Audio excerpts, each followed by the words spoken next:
লকআপে উল্টো করিয়ে ঝুলিয়ে রেখে কয়েকজন পুলিশে মিলে বেধড়ক মারছে আমাকে। শুধু তাই নয়, পুরো উলঙ্গ করে ফেলেছে তারা আমায়। গায়ে বস্ত্র বলতে কোনো কিছুই নেই, শরীরে শুধু শর্ট প্যান্টটাই আছে। এমন জঘন্য মায়ের যেন দুনিয়ার বুকে আর কোনোদিন কেউ খায়নি। কি এমন খারাপ করেছি আমি যে তারা আমায় এমন জঘন্যভাবে পেটাচ্ছে? কারোর বাড়া ভাতেও তো ছাই দেইনি আমি। শুধু রাস্তার মধ্যে পুলিশ গাড়ি থেকে চাঁদা নেওয়ার সময় তাদের এটাই বলেছিলাম যে ভাই, এসব তো জঘন্য কাজ। এটা বলাই তারা আমায় ধরে এনে লকআপে পুরে দেয় আর এমন জঘন্যভাবে মারতে শুরু করে। স্যার, আমায় এমন বেধড়ক মারছেন কেন? আমি কি এমন করেছি? তুই আইনের মানুষের সাথে বেয়াদবি করেছিস, তাদের কাজে বাধা দিয়েছিস, তাই তোকে এমন শাস্তি দেয়া হচ্ছে। স্যার, আমি তো কোনো অন্যায় কিছু করিনি। আমি শুধু এটাই বলেছি যে চাঁদা নেওয়া খারাপ কাজ। তোর এটা বলাতেই দোষ হয়েছে। সমস্ত মানুষ চুপ ছিল, কিন্তু তুই কেন পাকনামি করতে গেলি? তাই তোর শাস্তি এটা। এই তোরা বেটাকে মেরে মাথা থেকে ভূত নামিয়ে দে, যাতে করে ভবিষ্যতে আমাদের কাজে আর বাধা না দেয়। স্যার, আপনারা কিন্তু এখন অন্যায় করছেন। আপনারা কিন্তু জানেন না যে আমি কে। এই বেটা, লেকচার কম দে। তুই যেই হবি না কেন, তাতে আমাদের বালও ছেড়া যাবে না। আর তোকে দেখেই বোঝা যাচ্ছে যে তুই কোনো ছেঁচড়া পরিবারের ছেলে পেলে। সো যা পারিস করে নিস। অফিসারের কথা শুনে চুপ হয়ে গেলাম, কারণ মূর্খ আর জাহিলদের কি বলবো, তাদের মাঝে ভালো মানুষের ছিটে ফোটাও নেই। তবে সত্যি বলতে, আমি যদি নিজের পরিচয় দেই তাহলে এরা সব কয়টা এসে আমার পায়ের উপরে হুমড়ি খেয়ে পড়বে। কিন্তু না, সেটা আমি করব না। তাহলে আমিও তাদের মতন জাহিল হয়ে যাব, কারণ তারা পাওয়ার এর অপব্যবহার করছে আর আমিও তাদের মতন নাম ব্যবহার করব। সো ওসব কিছুই আমি করব না, তাই চুপচাপ মাইর খেয়ে যাচ্ছি। সারা রাত তারা আমায় পিটিয়েছে, শরীরের এমন কোনো জায়গা বাদ রাখিনি যে তারা আমায় মারেনি। আমার পুরুষত্বের মধ্যে পর্যন্ত তারা আমায় আঘাত করেছে, আর সহ্য করতে না পেরে মাগো বলে চিৎকার দিয়ে জ্ঞান হারিয়ে ফেললাম। তাও তারা আমায় ছাড়েনি। সকাল পর্যন্ত পিটিয়েছে তারা আমায়। তারপর সকাল হতেই থানার বাহিরে একটা ময়লার স্তূপের মধ্যে তারা আমায় ফেলে দিয়ে আসে। আমি জ্ঞান হারিয়ে সেখানেই পড়ে আছি। এদিকে কনকনে ঠান্ডা কুয়াশা গলে পানির মতন চুইয়ে চুইয়ে পড়ছে। আমি যেন শীতে জমে পুরো বরফ হয়ে গেছি। কুয়াশার পানি চোখে মুখে পড়তেই আমার জ্ঞানটা ফিরে এলো। জ্ঞান ফিরতে নিজেকে আবিষ্কার করলাম ময়লার স্তূপের মধ্যে। খুব জঘন্য গন্ধ আসছিল ময়লার স্তূপ থেকে। গন্ধটা নাকে আসতেই পেটের ভিতরটা বলকাতে শুরু করলো। এখনই যেন বমি করে দিব, কিন্তু আফসোস, বমি করতে গিয়েও গলা দিয়ে কিছু বের হচ্ছে না, কারণ কাল থেকে পেটে কোনো দানা পানি পড়েনি। কোনো মতে সেখান থেকে উঠে বাসার দিকে রওনা হলাম। শরীরের সমস্ত অঙ্গ প্রত্যঙ্গে জখম হয়ে আছে, ঠিকঠাক মতন হাঁটতেও পারছিলাম না। তাও খুঁড়িয়ে খুঁড়িয়ে বাসায় চলে গেলাম। বাসায় পৌঁছে এই শীতের মধ্যে আবার গোসল করলাম, কারণ একটু পর আমার কলেজে যেতে হবে। গতকালে অ্যাডমিশন নিয়েছি নতুন কলেজে, বাট শহরে এসেছি আজ 2 দিন হবে। এসেই এক ফ্রেন্ডের মাধ্যমে বাসা ঠিক করে সেখানে উঠেছি। তারপর গোসল করে হালকা কিছু নাস্তা পানি করে একটা ব্যথার ওষুধ খেয়ে নিলাম। তারপর কলেজের উদ্দেশ্যে রওনা হলাম। শরীরটা যেন চলতেই চাইছে না। রাস্তা দিয়ে হাঁটার সময় মাতালের মতন রাস্তার এপাশ ওপাশ চক্কর খাচ্ছিলাম। সুস্থ স্বাভাবিক মানুষের মতন হাঁটতে পারছিলাম না। তাও কোনোভাবে কলেজে পৌঁছে গেলাম। কলেজে পৌঁছে সোজা ঢুকে গেলাম কলেজের ভিতরে। ঠিক তখনই কেউ একজন পেছন থেকে শার্টের কলার ধরে সজোরে এক টান মারল। একে তো শরীরটা দুর্বল, তার উপরে কেউ আবার নিজের শরীরের জোর খাটিয়েছে আমার উপরে। নিজেকে আর সামনে রাখতে পারলাম না, ধ্রাম করে গিয়ে মাটির উপরে আছড়ে পড়লাম। আমি মানুষটার দিকে হা করে তাকিয়ে আছি। এই বেটা, এভাবে তাকিয়ে আছিস কেন? হ্যাঁ, মানুষজন কি তোর চোখে লাগে না? ভাই, আমি কি করেছি? তুই যে কলেজে এসে সোজা ঢুকে গেলি, পিছন থেকে যে মায়া তোকে ডাক দিয়েছে সেই দিকে কি তোর কোনো খেয়াল নেই? ভাই, আমি শুনতে পাইনি। তাই আমিও তোকে সিস্টেম দিয়েছি। হয়েছে, যা এবার মায়ের কাছে যা, সে তোকে ডাকছে, কি বলে গিয়ে শুনে আয়। ছেলেটা একটা মেয়ের দিকে আঙুল ইশারা করে দেখিয়ে দিল। সেখানে অনেক কয়টা মেয়ে দাঁড়িয়ে আছে। আমি আর কথা না বাড়িয়ে মাটি থেকে উঠে মেয়েটার দিকে চলে গেলাম। আমি জানি মেয়েগুলো আমায় কেন ডেকেছে। মেয়েগুলোর সামনে গিয়ে চুপচাপ দাঁড়িয়ে আছি। তখনই একটা মেয়ে উচ্চ আওয়াজে বলে উঠল, আই ছোট লোকের বাচ্চা, তোকে যে ডাক দিয়েছি সেটা কি তোর কানে যায়নি? আমি ডাকার পরও কি করে তুই চলে গেলি? মেয়েটার কথা শুনে বুঝতে বাকি নাই যে এটাই মায়া। মাশাল্লাহ, দেখতে তো বেশ সুন্দর, কিন্তু মুখের ব্যবহার একদম নাউজুবিল্লাহ, যা কোনোভাবেই খাওয়া যায় না। কি রে বেয়াদব, কথা কানে যাচ্ছে না তোর? সরি, বলুন কি জন্য ডেকেছেন আমায়?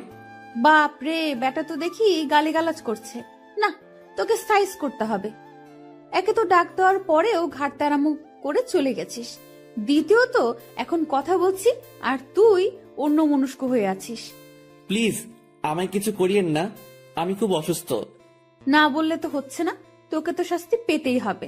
প্লিজ, আমি আপনার কাছে হাত জোর করছি। না, তোর কোনো কথাই আমি শুনছি না।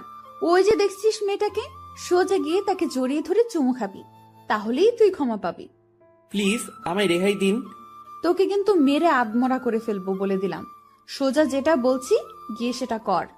কি আর করা, অপারগ হয়ে মায়ার কথা শুনতে হলো। একটা মেয়েকে আঙুল দিয়ে দেখিয়ে দিয়েছে, সোজা গিয়ে তাকে জড়িয়ে ধরলাম। তারপর যখনই চুমু খেতে যাব তখনই হুট করে সেই মেয়েটা সোজা আমায় পিছন ঘুরে লাথি মেরে দিল।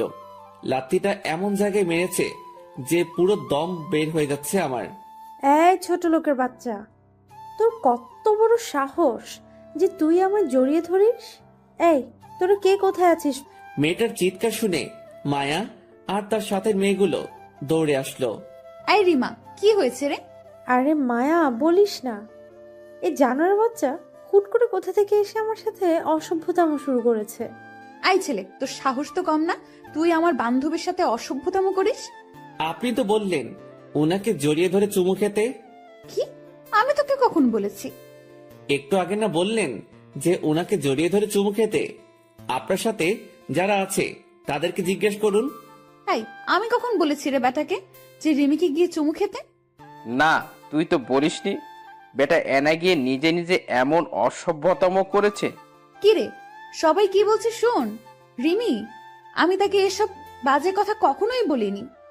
না, ব্যাটাকে সাইজ করতে হবে। ধর তোরা ব্যাটাকে। রিমার কথা শুনে মায়া আর তার সাথে কয়েকজন আমাকে ঝাপটে ধরে ফেললো। তারপর কলেজের একটা ফাঁকা রুমে নিয়ে গিয়ে ইচ্ছে মতন মারতে শুরু করলো। আমি অসহায়ের মতন মার খেয়ে যাচ্ছি, কথা বলার মতন শক্তি হারিয়ে ফেলেছি আমি। খোদার দুনিয়ায় মানুষগুলো যে এতটা নিষ্ঠুর তা এদেরকে না দেখলে কোনো দিনও জানতে পেতাম না। মেয়েগুলো মিলে আমায় ইচ্ছে মতন মেরেছে, তারপর সেখানে ফেলে রেখে দিয়ে চলে যায়। আমি মার খেয়ে সেখানেই পড়ে আছি, চোখ জোড়া দিয়ে টপ টপ করে পানি পড়ছে। আমি যেন আর আমার মধ্যে নেই। শরীরের যন্ত্রণা এতটা বিভৎসভাবে হচ্ছে যে তা বলে বোঝাতে পারবো না। হঠাৎ এই পাশ দিয়ে একটা ছেলে যাচ্ছিল, সে আমায় দেখতে পেয়ে দৌড়ে আসে। ভাই, আপনার কি হয়েছে? আর কে করেছে আপনার এই অবস্থা? মায়া নামের একটা মেয়ে আমায় মেরেছে। ভাই, ওই অহংকারী মেয়ের কথা যে কি আর বলবো। বাপের ক্ষমতা আছে দেখে যার তার উপর এসে ক্ষমতা প্রয়োগ করে। ভাই, আমাকে একটু পানি খাওয়ান, আমার খুব পানির তৃষ্ণা পেয়েছে। আচ্ছা দাঁড়ান, আমার ব্যাগে পানি আছে। সে ব্যাগ থেকে পানি বের করে দিল। আমি সেটা মিনিটের মধ্যে শেষ করে দিলাম। তারপর সেখানে বসে আছি, সে আমায় ধরে বসিয়েছে। ভাই, আপনাকে দেখে নতুন মনে হচ্ছে। হ্যাঁ, আমি নতুন এসেছি এই কলেজে ট্রান্সফার হয়ে। কিসে পড়েন আপনি? অনার্স দ্বিতীয় বর্ষে। তাহলে তো আমার ক্লাসমেট। যাক, তাহলে আর আপনি বলছি না, তুমি করেই বলছি। তারপর ছেলেটার সাথে গল্প শুরু করলাম। তার নাম রাফি। কথা বলতে বলতে দুজনের মধ্যে একটা ভালো বন্ধুত্ব হয়ে গেল। সে আমায় ধরে ধরে ক্লাসে নিয়ে গেল। সবাই আমার দিকে হা করে তাকিয়ে আছে, মনে হচ্ছে যেন আমি কোনো ভিন গ্রহের প্রাণী। কারোর সাথে কথা না বলেই ক্লাসে ঢুকে গেলাম। রাফি আর আমি পাশাপাশি সিটে বসেছি। এখনো সবাই আমার দিকে ঘুরে ঘুরে তাকাচ্ছে। আমি চুপচাপ নিজের মতন বসে আছি। একটু পর স্যার এসে সবার সাথে আমার পরিচয় করিয়ে দিল। কারণ আসার আগে হেড স্যারের সাথে আলাপ করেছিলাম। তিনি সকল স্যারদেরকে আমার কথা বলে দেয়। স্যার যখন আমার পরিচয় করিয়ে দিচ্ছিল তখন মায়া চেঁচিয়ে ওঠে, স্যার, এসব গেও খ্যাতগুলো কলেজের জায়গা পায় কি করে? হ্যাঁ, কলেজের কি রেপুটেশন বলতে কিছুই নেই নাকি? যাকে তাকে হুটহাট করে কলেজে অ্যাডমিশন দিয়ে দিচ্ছে, তাহলে আমাদের আর দাম রইল কোথায়? মায়া, সে জ্ঞাও খ্যাত ঠিক আছে, কিন্তু একটা জিনিস মাথায় রেখো, সেও মানুষ, তারও তোমাদের মতো শখ আহ্লাদ আছে, তাই সে এই কলেজে অ্যাডমিশন নিয়েছে। স্যার, সে মানুষ কি জানো, আর সেটা তাকে দেখেই বোঝা যাচ্ছে। তবে একটা কথা বলি, কলেজের মান সম্মান দিন দিন ধুলোয় মিশে যাচ্ছে, আর স্যারদের রুচিরও পতন ঘটছে। আওরা জাওরাকে কলেজে অ্যাডমিশন দিয়ে নাম খারাপ করছেন আপনারা। মায়া, সে না হয় করছি, কিন্তু মাথায় রেখো একটা কথা, কোনো মানুষকে পোশাক দিয়ে জাজমেন্ট করা ঠিক না। হতে পারে সে এমন কেউ যার পায়ের সামনেও তুমি যেতে পারবে না। স্যার, নিজের লিমিটে থাকেন। কোথাকার কোন খ্যাত গেওর সাথে আপনি আমার তুলনা করছেন? হ্যাঁ, আপনার মাথা কি নষ্ট হয়ে গিয়েছে নাকি? মায়া, সেটা সময় দেখতে পাবে, এখন ক্লাস করায় মন দাও। স্যারের কথা শুনে অনেক ভালো লাগলো। স্যার কিন্তু আমার সম্পর্কে কিছুই জানেন না, তবুও তিনি অনেক সাপোর্ট করেছেন আমাকে। যাক, স্যারের বিচারমান দেখে অনেক খুশি লাগলো। তারপর স্যার লেকচার দিতে শুরু করলো। এদিকে আমিও স্যারের লেকচার শুনে মন দিলাম। দেখতে দেখতে পুরো ক্লাস শেষ করলাম। ক্লাস শেষ করে বের হতেই মায়া সামনে এসে দাঁড়ায়। এই ছোট লোক, শোন, স্যারের কথা শুনে লাফানোর কিছুই নেই। মায়া কারোর ধার ধারে না। কিছুদিন কলেজে থাক, তারপর মায়া কি জিনিস সেটা জেনে যাবি। আমি কোনো কথা বললাম না, চুপচাপ সেখান থেকে চলে আসলাম। রাফি গেটের সামনে দাঁড়িয়ে আছে। রাফির সাথে কিছুটা সময় কথাবার্তা বলে বাসার দিকে রওনা হলাম। হেঁটে হেঁটেই বাড়ি যাচ্ছি, হুট করে পিছন থেকে একটা গাড়ি এসে আমায় ধাক্কা দিয়ে রাস্তার সাইডে ফেলে দিল। নজর ঘুরাতেই দেখি মায়া নামক মেয়েটা। ছোট লোক, দেখ কত দামি গাড়ি করে চলাফেরা করি আমি, আর তুই হেঁটে হেঁটে বাড়ি যাচ্ছিস। তোর অকাত এতটুকুই? পেটা ছ্যাঁচড়া কোথাকার। হ্যাডান তো নেই, তাও দৌড়ে চলে এসেছিস বড় কলেজে পড়ার জন্য। তারপর গাড়ি টান দিয়ে মায়া চলে গেল। মেয়েটার কথা শুনে মুচকে একটা হাসি দিলাম। হায় রে অহংকার, বাপের টাকায় এত অহংকারী করিস, তোরা যে মানুষকে মানুষ মনে হয় না। এত অহংকার কোথা থেকে যে আসে তোদের আল্লাহ জানে। আর কি বললি, ওকাত নেই আমার? শালার, আমি যেদিন ওকাত দেখাতে শুরু করব সেদিন তোরা সব কয়টা এসে আমার পা চাটবি কুকুরের মতন। ডেমোস্বরূপ একটা খেল দেখাচ্ছি। পকেট থেকে ফোনটা বের করে ড্রাইভারকে বললাম গাড়ি নিয়ে আসতে। এক ফোনে আমার সব কয়টা ড্রাইভার গাড়ি নিয়ে চলে এলো। এক এক গাড়ির জন্য এক এক ড্রাইভার রেখেছি আমি। সবাই এসে রাস্তার ধারে দাঁড়িয়ে আছে। আমি কোনো কথা না বলে ভেনেনোতে উঠে গেলাম। এ যেন দুনিয়ায় চলতি ফিরতি একটা জান্নাত। বেটা আমায় বড়লোকই দেখায়। এই বড়লোকের দুলালি মেয়ে, শুনে রাখ, যেদিন আমি দেমাগ দেখাতে শুরু করব সেদিন মাটি খুঁড়ে নিজেই সেটা নিজে নিজেকে দাফন দিয়ে দিবি। সেদিন শুধু কপালে হাত থেকে আফসোস করবি যে হায় আল্লাহ, কার সাথে ওকাত নিয়ে কথা বলেছিলাম আমি। সেদিনটা বেশি দেরি নয়, আসবে সময় আমার তরে। সেদিন ঘুরবি ভব ঘুরে। সেদিন ওকাত শুধু তুই নয়, দেখবে ওকাত দেশান্তরে। তারপর সেখান থেকে বাড়ি চলে এলাম। বাসায় এসে ফ্রেশ হয়ে খাবার খেয়ে নিলাম। কলেজ থেকে ফেরার পথে খাবার কিনে নিয়ে এসেছিলাম। খাবার খেয়ে বিছানায় গা এলিয়ে দিলাম। শুয়ে শুয়ে ভাবছি, এই দুনিয়ার মানুষগুলো কত নিষ্ঠুর। একটু টাকা পয়সার মালিক হলেই নিজের ভিতরে গরিমা নিয়ে আসে। মনে হয় যেন পুরো দুনিয়াটাই তার বাপের কেনা। কিন্তু সে এটা জানে না যে একটা সময় সমস্ত গরিমা তার ধুলোয় মিশে যাবে। শুয়ে শুয়ে এসব ভাবতে ভাবতে ঘুমিয়ে গেলাম। বিকাল বেলায় ঘুম ভাঙলো আম্মুর ফোন পেয়ে। বাবা, কেমন আছিস তুই? আলহামদুলিল্লাহ মা, তুমি কেমন আছো? এই তো বাবা, আছি কোনো রকম।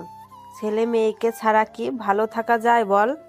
মা, তোমার ছেলে মানুষ হতে এসেছে। নিজের সন্তানকে ভালো মানুষ হিসেবে দেখতে হলে যে একটু কষ্ট করতেই হবে তোমার। হ্যাঁ রে, সে তো আমি জানি। আচ্ছা, বাদ দে এইসব কথা এখন। আচ্ছা বল, কলেজের প্রথম দিন কেমন কাটলো? ভালোই কেটেছে, তবে এখানেও মা অহংকারে খেলা চলে। তার মানে কেউ তোর সাথে অহংকারী দেখিয়েছে? না মা, তেমন কিছু না। আচ্ছা ছাড়ো ওসব কথা এখন। মা, আমি ফোন রাখলাম, পরে কথা হবে তোমার সাথে। এখন একটু বাইরে যাব ঘুরতে। আচ্ছা, সাবধানে থাকিস বাবা। মায়ের সাথে কথা বলে ফোনটা রেখে দিলাম। এখন একটু বাইরে যাব। শহরটা কেমন সেটা এখনো ঘুরে দেখা হয়নি, তাই শহরটা দেখতে যাব। কিন্তু ভিতরে ভিতরে কেমন যেন একটা অস্থিরতা কাজ করছে। কারণ মা বাবাকে ছেড়ে এই প্রথম এত দূরে এসে থাকছি। যেখানে মায়ের হাত ছাড়া খাবারই খেতাম না, সেখানে এখন একা একটা শহরে বসবাস করছি। তবে যা করেছি ঠিকই করেছি, কারণ আমি মনে করি আরাম আয়েশাতে কখনো পড়ালেখা হয় না, আর হলেও সেটা সবার দ্বারা সম্ভব না। আমিও অসম্ভব কাতারের মানুষ। তাই নিজেকে বানাতে চলে এসেছি। তাছাড়া বাবার কড়া কথাগুলো এখনো মনের মধ্যে বাড়ি খাচ্ছে যে আমি কোনোদিনও মানুষ হতে পারবো না। তাই চ্যালেঞ্জ নিয়ে বেরিয়ে গেলাম ঘর ছেড়ে। যাক, দেখি কপালে কি লেখা আছে আমার। গায়ে শার্ট লাগিয়ে ঘুরতে বের হয়ে গেলাম। শহরের অলি গলি কিছু চিনি না, তাই রাফিকে ফোন করেছি আমায় নিয়ে শহরটা একটু ঘুরিয়ে দেখার জন্য। সে কিছু সময়ের মধ্যে আসবে বলেছে। আমি রেডি হয়ে বসে আছি রাফির অপেক্ষায়। মোটামুটি বেশ ভালোই ছেলেটা। প্রথম দিনই আমার সাথে মিশে গিয়েছে পুরো। অনেকটা সময় বসে আছি, সে এখনো আসছে না। অপেক্ষার প্রহর যেন সবচাইতে বিরক্তিকর একটা জিনিস। কি করব এখনো যে সে আসছে না। না চলেন এই সময়ের মাঝে আমরা পরিচিত হয়ে নেই। আমি আকাশ, বরাবরের মতন আছি আপনাদের সাথে। গল্পের মাঝে তো অনেক কিছুই জেনে নিলেন। তাছাড়া পরিবার বলতে বাবা মা আর একটা 9 বছরের ছোট বোন আছে বাসায়, তাদের ছেড়ে চলে এসেছি। বাকি সমস্ত কিছু গল্পের সাথে থাকলেই জানতে পারবেন। রাফি এখনো আসছে না। আধ ঘন্টা পর সে আমায় ফোন দিল। কে রাফি, কোথায় তুমি? আরে রাস্তায় জ্যাম লেগে গিয়েছিল, তাই একটু লেট হয়ে গেছে। তুমি চলে এসো সিএনজি স্টেশনে। আচ্ছা। তারপর বাসা তালা লাগিয়ে বের হয়ে গেলাম। বের হয়ে সোজা সিএনজি স্টেশনে চলে গেলাম। সেখানে রাফি অপেক্ষা করছে আমার জন্য। সেখানে গিয়ে রাফির সাথে একত্রে হয়ে ঘুরতে চলে গেলাম। শহরের অনেক কয়টা জায়গা ঘুরেছি একদিনেই। সবকিছু দেখে আইডিয়া হয়ে গেল যে শহরটা খুব অহংকারী। এই শহরে বাঁচতে হলে টাকা প্লাস পাওয়ার চাই। তবে আমার এসবে কোনো ইন্টারেস্ট নেই। আমি আমার মতো সময় পার করে দিব কোনোভাবে। অনেকটা সময় ঘোরাঘুরি করলাম রাফির সাথে। তারপর রাতে খাবার খেয়ে বাসায় চলে আসলাম। শরীরটা পুরো ক্লান্ত হয়ে আছে। একদিকে ঘোরাঘুরি, অন্যদিকে মায়া আর পুলিশের মাইর, সবকিছু যেন একসাথে এফেক্ট করছে। রাতের বেলায় ভয়ানক একটা জ্বর চলে আসলো। সারা শরীর ছেড়ে দিয়েছে আমার। কি করব বুঝে উঠতে পারছি না। আশেপাশে কেউ নেই যে ডাক দিয়ে বলবো আমায় একটু ওষুধ এনে দিতে। সেইভাবেই ঘুমিয়ে পড়লাম। সকালবেলায় ঘুম থেকে উঠে দেখি এখনো সারা শরীরে জ্বর, তবে রাতের তুলনায় একটু কম। এদিকে কলেজের সময় হয়ে এসেছে। তাড়াতাড়ি ফ্রেশ হয়ে কিছু খেয়ে দিয়ে কলেজের উদ্দেশ্যে রওনা হলাম। ইচ্ছে করছিল আজ কলেজে না যেতে, কিন্তু আমি তো যাবই। কারণ এমন জ্বর টরকে পাত্তা দিলে আমার আর মানুষ হওয়া হবে না। আর সংগ্রাম করতে যেহেতু নেমেই পড়েছি, সেখানে এমন টুকিটাকি বাধা আসবেই। সেসব গায়ে মাখলে কোনোদিন আর সাফল্য হাসিল করতে হবে না আমার। কলেজে পৌঁছে গিয়েছি। কলেজের গেট দিয়ে ঢুকবো, তখনই দেখি মায়া কলেজের গেটে দাঁড়িয়ে আছে। আমি তার দিকে না তাকিয়ে সোজা ভিতরে ঢুকে যেতে ধরলাম, কিন্তু সেটা তার সহ্য হলো না। সে আমায় ল্যাং মেরে মাটিতে ফেলে দিল। তাও কিছু বললাম না। মাটি থেকে উঠে সোজা হাঁটা ধরলাম। মায়া তখনই পেছন থেকে ডাক দিল, এই ছোট লোক, তোকে আমি ল্যাং মেরে ফেলে দিলাম, কিন্তু তুই কিছু বললি না যে? আমি আর কি বলবো? আপনার ইচ্ছে হয়েছে তাই আপনি আমায় ল্যাং মেরেছেন। এতে কিছু বলতে গেলেও তো আপনি আমায় শাস্তি দিবেন। যাক, তাহলে কিছুটা হলেও বুঝে গেছিস যে মায়া কি জিনিস। বাহ, ভালোই। চুপচাপ দাঁড়িয়ে আছি, কথার কোনো উত্তরই দিলাম না। আচ্ছা শোন, তোকে একটা কথা জিজ্ঞেস করার ছিল। তোকে দেখতে লাগে ছোট লোকের মতো, কিন্তু তুই এই কলেজে চান্স পেলে কি করে রে? আল্লাহ মেধা দিয়েছে, সেটা একটু খাটিয়েছি, তাই চান্স পেয়ে গেছি। বাহ, কথা তো অনেক বড় বড় বলিস। কিন্তু শোন, কখনো আমার সাথে টক্কর দিতে আসিস না, তাহলে কিন্তু কুকুরের মতো মরবি। না, দিব না। এবার আমি যাই। হ্যাঁ, যা। আমি সেখান থেকে চলে এলাম। অন্যদিকে মায়া এখনো সেখানে দাঁড়িয়ে আছে। একটু পর মায়ার ফ্রেন্ডরা কলেজে আসে। কি রে মায়া, এখানে দাঁড়িয়ে দাঁড়িয়ে কি করছিস? আরে ছোট লোক যেটা কলেজে অ্যাডমিশন নিয়েছে, তার একটু মজা নিলাম। বাহ, ভালোই তো। সকাল সকাল মুরগি পেয়ে গেছিস। তবে ছেলেটাকে আমার কেন জানি হাবলা মনে হয়। আর তাছাড়া কেমন চুপচাপ থাকে। দেখলি গতকাল তোর সম্পর্কে না জেনে কেমন মুখের উপরে কথা বললো। যেখানে কেউ তোর সাথে কথা বলার সাহসই করতে পারে না, সেখানে হ্যাবলাটা কেমন মুখের উপরে কথা বললো। সাদিয়া শোন, সে আমায় চিনত না, তাই সে বলেছে। তবে এখন সে আমায় ভালো করে চিনে গেছে। আশা করি আর কখনো সামনে এসে কথা বলার মতো সাহস করবে না। তবে ব্যাটাকে আরো কয়েকটা সবক দিব। মনের খায়সাত এখনো মেটেনি তাকে মেরে। তাকে ভালো করে শিক্ষা দিতে না পারলেও আমার মন ভরবে না। ওকে, ঠিক আছে, যা করার করিস। এবার চল, ক্লাসে যাব। হ্যাঁ চল। মায়া আর তার ফ্রেন্ডরা মিলে ক্লাসে চলে গেল। এদিকে আকাশ ক্লাসরুমে চুপচাপ বসে আছে। রাফি এখনো ক্লাসে আসেনি। ক্লাসে বসে আছি, কিন্তু ভিতরে কি পরিমাণ খারাপ যে লাগছে তা বলে বোঝাতে পারবো না। তার উপরে একটু আগে অহংকারী মেয়েটা আমায় মাটিতে ফেলে দিয়েছে। শরীরটা পুরো লুজ হয়ে আছে। কোনো রকমে জিম ধরে ক্লাসে বসে আছি। একটু পর রাফি ক্লাসে এলো। সে আসতে না আসতেই স্যার ক্লাসে চলে এসেছে। রাফির সাথে কথা বলার সুযোগ পেলাম না। স্যার এসেই ক্লাস শুরু করে দিল। বসে বসে ক্লাস করছি। দেখতে দেখতে শেষ ঘন্টা চলে আসলো। শেষ ঘন্টা যেই স্যার করাবেন তিনি এখনো আসেনি, তাই বসে বসে রাফির সাথে কথা বলছি। অন্যদিকে মায়া আর তার সাথে কয়েকজন ক্লাস না করে ব্যাগ নিয়ে বের হয়ে গেল। আচ্ছা রাফি, ওরা যে ক্লাস না করে চলে যাচ্ছে, স্যার ওদের কিছু বলবে না? আরে ওই ডাকাত মেয়েকে কে কি বলবে? যেমন খুশি তেমন ভাবেই চলে ওই মেয়ে। ও, রাফির সাথে কথা বলছিলাম, তখনই স্যার চলে আসলো। তারপর ক্লাস একদম শেষ করে বের হলাম। বের হতেই দেখি মায়া আর তার ফ্রেন্ডরা মিলে কলেজের পাশে দাঁড়িয়ে দাঁড়িয়ে আড্ডা দিচ্ছে। আমি তাদেরকে দেখে সাইড হয়ে গেলাম। রাফিও আমার সাথে সাথে চলে আসলো, কিন্তু সাইড হয়ে লাভ হলো না। মায়া আমায় পেছন থেকে ডাক দিল। এই ছোট লোক, এদিকে আয়। আমি আর রাফি মায়ার কাছে গেলাম। এই বেটা রাফি, তোকে কে আসতে বলেছে? হ্যাঁ, আমি ডেকেছি এই ছোট লোককে, কিন্তু তুই কেন আসলি? যা ভাগ এখান থেকে। রাফি মায়ার ভয়ে সেখান থেকে চলে গেল, আর আমি একা দাঁড়িয়ে আছি মায়ার সামনে। আল্লাহ না জানে কি করে এখন আমার সাথে। এই ছেলে, চল আমার সাথে। কোথায় যাব? আমরা শপিং এ যাব, আর তুই আমাদের জিনিসপত্র কেয়ার করবি। প্লিজ, আমি পারবো না, আমার শরীর অনেক খারাপ। এই বেটা, আমার মুখের উপরে কথা বলিস? এটা বলে আকাশের কান টানতে টানতে মায়ার গাড়ির সামনে নিয়ে যায়। চল সোজা আমাদের সাথে। মেয়েটা আমায় জোর করে গাড়িতে তুলে তাদের সাথে নিয়ে গেল। গাড়ি শপিং মলের সামনে এনে দাঁড় করিয়েছে। শোন, তুই এখানেই থাক, আমাদের শপিং শেষ হলে সবকিছু এনে গাড়িতে উঠাবি। কিছুই বললাম না মেয়েটাকে। তারা তাদের মতন বলে শপিং মলের ভিতর ঢুকে গেল, আর আমি গাড়ি থেকে একটু দূরে দাঁড়িয়ে আছি। আকাশে ঠাডা পড়া রোদ, অথচ ঝড়ের কারণে ভয়ঙ্কর ঠান্ডা লাগছে আমার। সকালে কলেজে আসার সময় একটা মাফলার গলায় পেঁচিয়ে নিয়ে এসেছিলাম। সেটা ব্যাগ থেকে বের করে নাক, গলা, কান সব ঢেকে ফেললাম। শুধু চোখ আর মুখের কিছুটা অংশ দেখা যাচ্ছে। আধা ঘন্টা যাবত একটা জায়গায় দাঁড়িয়ে আছি। তারা শপিং মলের ভিতরে কি করছে কে জানে। হঠাৎই দেখি শপিং মলের দিকে একদল ছেলে পেলে এগিয়ে আসছে।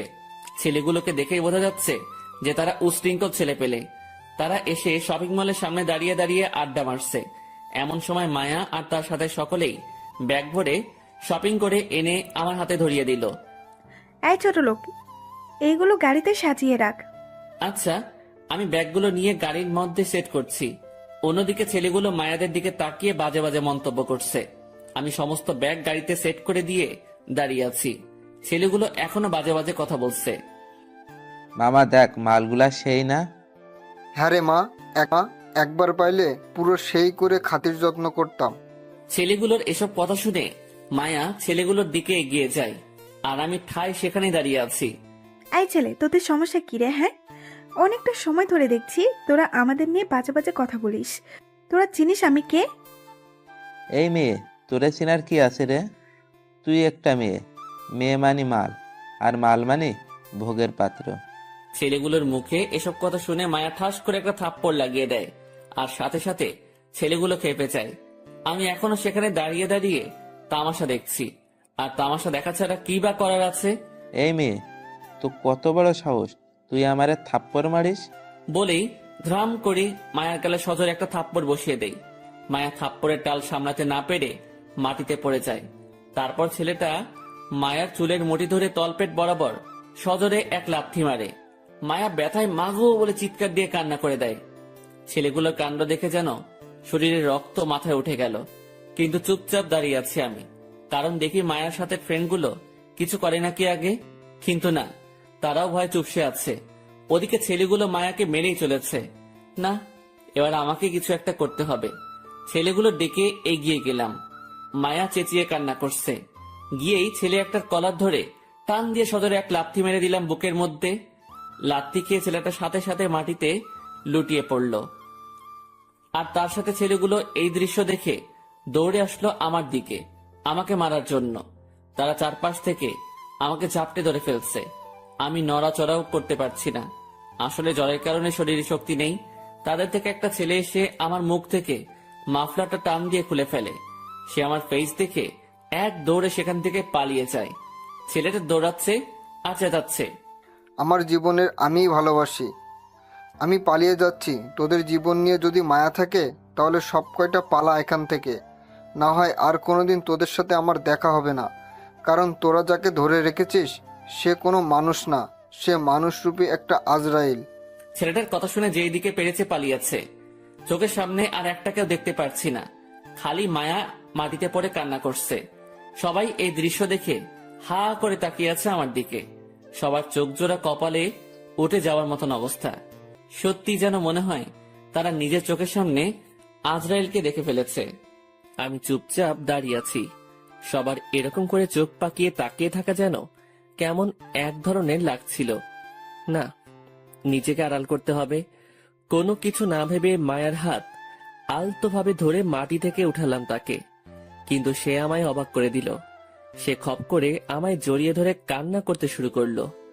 সবাই যেন এই দৃশ্য দেখে পুরো অবাক। সকলেই আমাদের দিকে এগিয়ে আসে। মায়া, তুই ঠিক আছিস তো? মায়ার কোনো উত্তর নেই। সে আমাকে জড়িয়ে ধরে কেঁদেই চলেছে। এই মায়া, কথা বলছিস না কেন তুই? হ্যাঁ, আমার কোনো কথা বলতে ইচ্ছে করছে না। তোরা প্লিজ কিছুটা সময় আমাকে ওর কাছে থাকতে দে।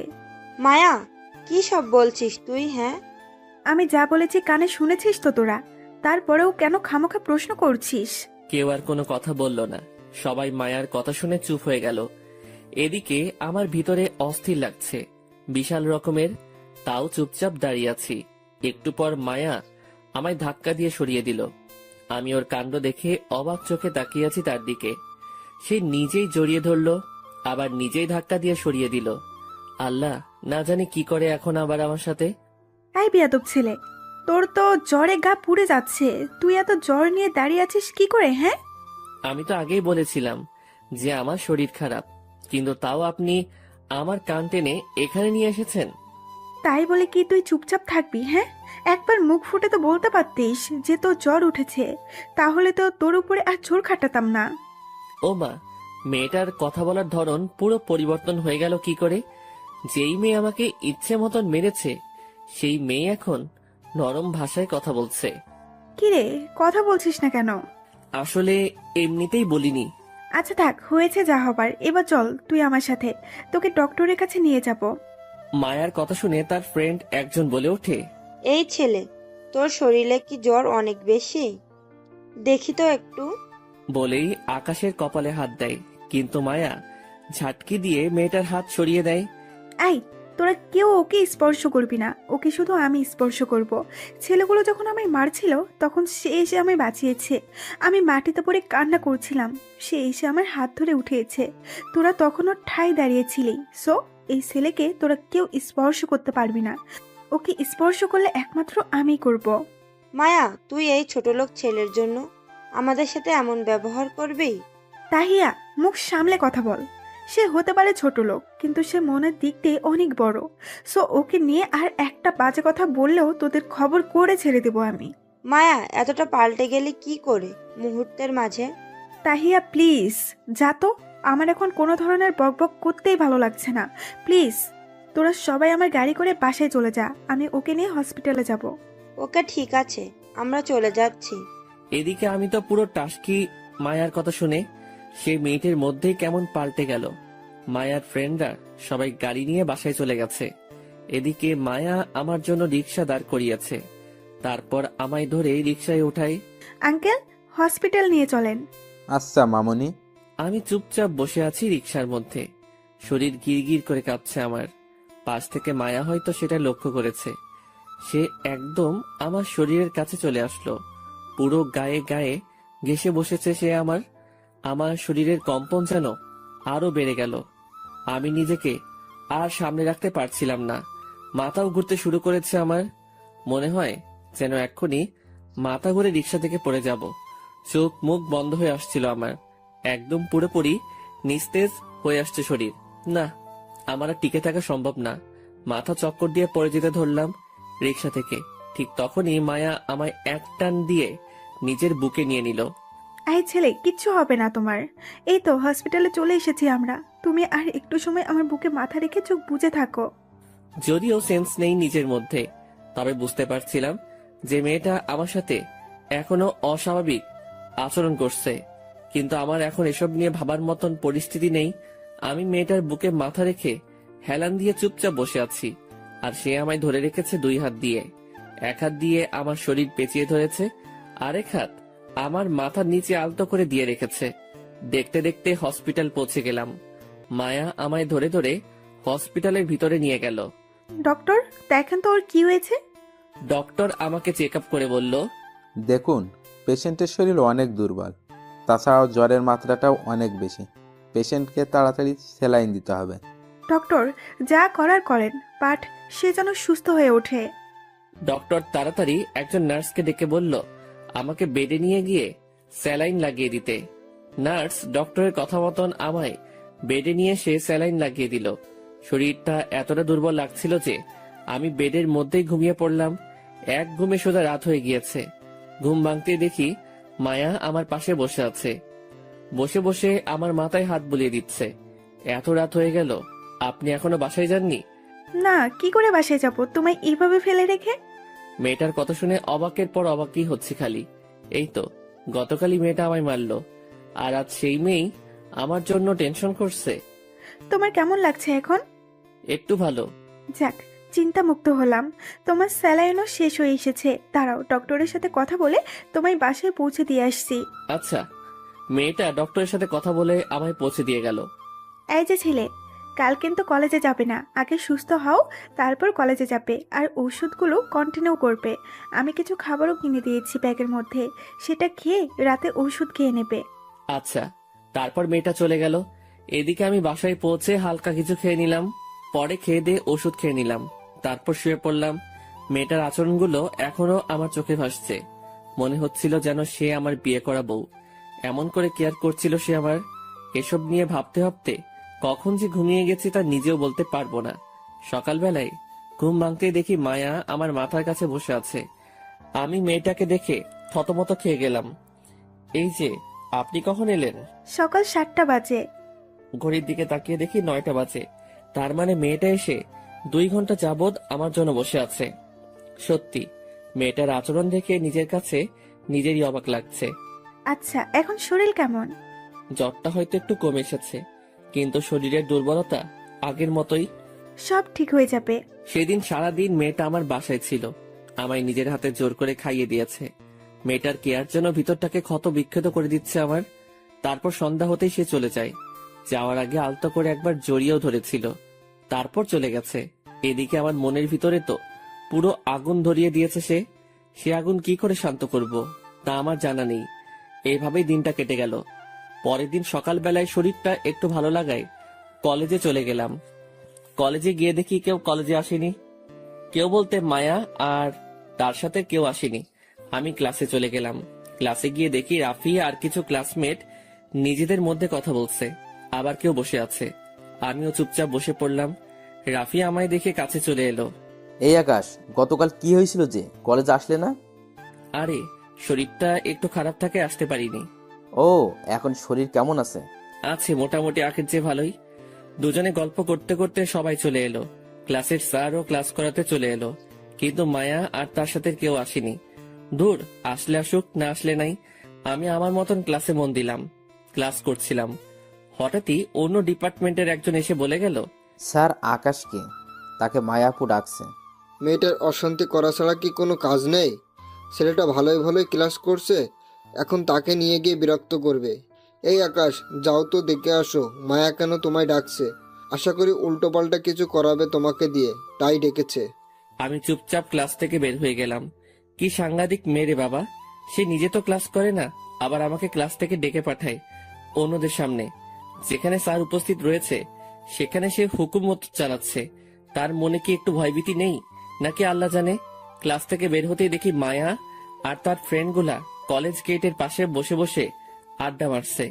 আমি চুপচাপ হেঁটে তাদের সামনে চলে গেলাম। আপনি কি আমায় ডেকেছেন? হ্যাঁ ডেকেছি। দেখি আমার পাশে এসে বসো। এই তোরা ওকে একটু জায়গা দে। আমি মায়ার পাশে গিয়ে বসলাম। পাশে গিয়ে বসতেই সে আমার কপালে হাত দিয়ে বলে, জ্বর তো মোটামুটি সেরে গেছে তাই না? হ্যাঁ, জ্বর সেরে গেছে। যাক ভালোই হয়েছে। আচ্ছা সকালে কিছু খেয়েছো? খেয়েছি, তবে তেমন কিছু নয়। হালকা নাস্তা করে কলেজে চলে এসেছি। এখন যদি তোকে আমি মাইল লাগিয়ে দেই, তোকে বলেছি পেট ভরে খাবার খাবি আর ওষুধগুলো কন্টিনিউ করবি, কিন্তু তোর তো দেখি কথাই কানে যায় না। আসলে খেতে ইচ্ছে করছিল না, তাই ভালো করে খাইনি। আকাশের বাচ্চা, মেজাজ খারাপ করবি তো সোজা গাল লাল করে দেব। তোর ইচ্ছার গুষ্টি মারি আমি। চল তুই আমার সাথে এখন। এই তোরা একটু থাক, আমি ওকে ক্যান্টিন থেকে কিছু খাইয়ে নিয়ে আসি। মায়ার কথা শুনে পাশ থেকে একজন বলে উঠল, মায়া, ওকে নিয়ে তুই একটু বেশি আদিক্ষেতা করে ফেলছিস বলে মনে হচ্ছে না? শোন, এইবার বলেছিস তো বলেছিস, কিন্তু দ্বিতীয়বার ওকে নিয়ে একটা বাজে কথা যদি বলিস, তাহলে সেদিনের পর থেকে আমার সাথে তোদের সমস্ত সম্পর্ক শেষ। বাকি সবাইকে নিয়ে বল, বাট ওকে নিয়ে একটা ওয়ার্ডও নয়। আমি তো মায়ার কথা শুনে পুরো থ। সে রেগে মেগে আমার হাত ধরে টানতে টানতে ক্যান্টিনে নিয়ে গেল। তারপর নাস্তা অর্ডার করে নিজের হাতে খাইয়ে দিল আমায়। আমার ভিতরে যে কি রকমের ঘূর্ণিঝড় বইছে মায়ার কর্মকাণ্ড দেখে, তা বলার মতো নয়। তারপর সে আমায় খাইয়ে দিয়ে নিজেই বিল পে করলো। পরে আবার তার সাথে করে নিয়ে এলো। সেম জায়গায় এসে বসেছে আবার। আচ্ছা, আমার কি আর কোনো কাজ আছে এখন? না হয় ক্লাসে যেতাম। না, এখন ক্লাসে যেতে হবে না তোর। এই ঘন্টা শেষ হোক, তারপর ক্লাসে চলে যাস। এখন আমার পাশে বসে থাক। কি আর করা, মায়ার পাশে চুপচাপ বসে আছি। সে তার বন্ধুদের সাথে আড্ডা দিচ্ছে। একটু পর ঘড়ি দেখে সে আমায় নিজেই বলল, এই যে ঘন্টা শেষ হয়েছে, যা এবার সোজা ক্লাসে চলে যা, গিয়ে ক্লাস কর। আচ্ছা। তারপর সেখান থেকে উঠে ক্লাসের দিকে হাঁটা দিলাম। কিন্তু হঠাৎ এই মাঝপথে আমার পুরনো ফ্রেন্ড নাদিয়ার সাথে দেখা হলো। এই আকাশ, তুই এখানে? আমারও তো সেম প্রশ্ন, তুই এখানে? আরে আমি তো এই কলেজেই পড়ি, কিন্তু তুই এখানে কি করছিস? আরে আমিও তো কিছুদিন আগে এই কলেজে অ্যাডমিশন নিয়েছি। কি সত্যি? হ্যাঁ রে। যাক ভালোই হয়েছে, এখন থেকে তো তোর সাথে আড্ডা দেওয়া যাবে।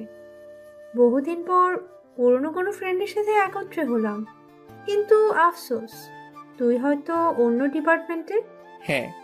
আচ্ছা শোন একটা কথা, আমার বিষয়ে কাউকে কিছুই বলিস না, কেমন? কিন্তু কেন? প্লিজ বলিস না, কারণটা পরে না হয় একদিন জানতে পারবি। আচ্ছা ঠিক আছে, বলবো না।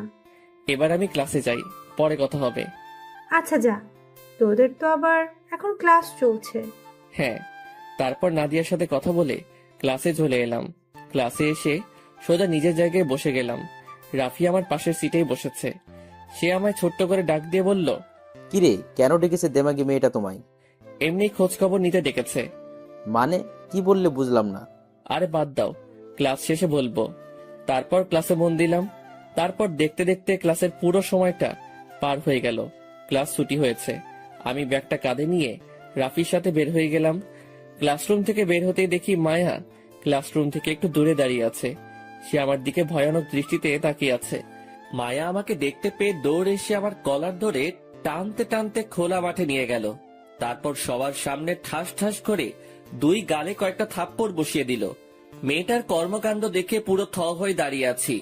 থাপ্পড় খেয়ে যেন আমার পুরো দুনিয়াদারি গোল গোল করে ঘুরছে।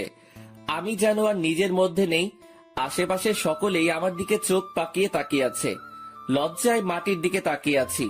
মান সম্মান একদম ধুলোয় মিশিয়ে দিল সে আমার। আই খবিস, সমস্যা কি তোর? হ্যাঁ, আমার তো কোনো সমস্যা নেই। তোকে তখন আমি কি বলেছিলাম যে সোজা ক্লাসে যাবি, কিন্তু ক্লাসে না গিয়ে অন্য মেয়ের সাথে কিসের ইটিস পিটিস করছিলি? হ্যাঁ, কি পাকনা গজিয়ে গেছে তোর? থাপ্পড় মারার কাহিনী তাহলে এত সময় বুঝলাম। আরে মেয়েটা তো আমার পরিচিত, বলতে গিয়ে থেমে গেলাম। না, ওকে কিছু বলা যাবে না, তাহলে অনেক কিছু সামনে চলে আসবে আর সিন ক্রিয়েটও হতে পারে। কি রে, কথা বলিস না কেন তুই? ওই মেয়ের সাথে কিসের কি তোর?